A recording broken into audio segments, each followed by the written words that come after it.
माँ क्या है ये सुना भी बहुत और पढ़ा भी बहुत, लेकिन हाँ एक अपनी अनुभूति जो होती है वो अनुभूति आज नवरात्रि में मैं अपनी अनुभूति पराम्बिका जगत जननी जगदम्बा के श्री चरणों में प्रस्तुत करता हूँ। हे माँ, तू क्या है? माँ वो है जो ममता से भरी हो, या कह लो जो दया से भरी हो। कहो कि माँ वो है कि जो वात्सल्य से भरी हो, करुणा की मूर्ति जिसे कह लो,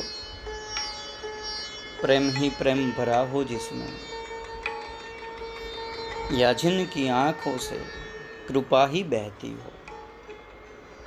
माँ यानी कल्याण, अमृत, धीरज हो जिसमें,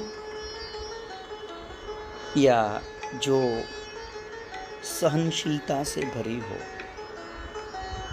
जिसमें हेत ही हेत हो, या कह लो जो केवल संतानों के सुख की ही कामना निरंतर करती हो। इस तत्व को किसी के साथ कंपेयर करना, जोड़ना बड़ा ही मुश्किल है।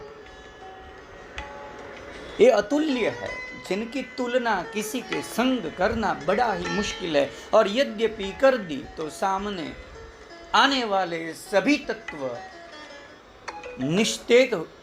निस्तेज हो जाएंगे। जो अगर कंपेयर करो, अगर पुष्प से कंपेयर करो, फूल से कंपेयर करो, आप सुमन से इसका तालमेल जोड़ो, क्योंकि फूल बहुत सुंदर होता है ना, और कोमल भी होता है। तो माँ भी कोमल होती है, लेकिन एक या दो दिन में उसकी सुंदरता, उसकी सुगंध, उसकी कोमलता नष्ट हो जाती है। माँ की कोमलता हृदय की वो सदैव बनी रहती है। अगर भगवान से तुलना करो तो भी थोड़ी माँ बढ़ चढ़ के दिखाई देती है, थोड़ी बढ़ चढ़ के दिखाई देती है, क्योंकि कुदरत यानी ईश्वर यानी कुदरत, ईश्वर के साथ हम तुलना करें तो ईश्वर क्या है? कुदरत है, नेचर है।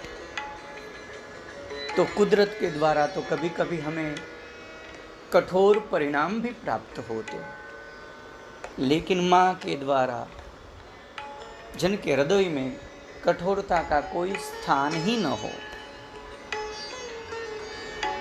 बल्कि जब कुदरत हमें सताए तो माँ तब भी हमारा रक्षण करे। बहुत धूप हो कुदरत के द्वारा, सूर्य नारायण तप रहे हो और हम जा रहे हो, तो माँ अपना पल्लू अपने बच्चे पर ढक देती है कि उसे कहीं धूप न लग जाए। एक लाइन में कहूँ तो माँ वो है जो सभी तरफ से अपने बच्चे का कल्याण चाहती है, सभी तरह से, चारों दिशाओं से जो रक्षण कर बैठी है, वो है माँ।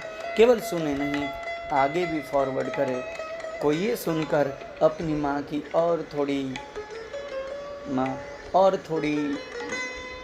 प्रीति उससे बढ़ जाए और थोड़ी अपनी माँ की सेवा करने लगे। ये सुनकर किसी का मन थोड़ा सा परिवर्तित हो जाए।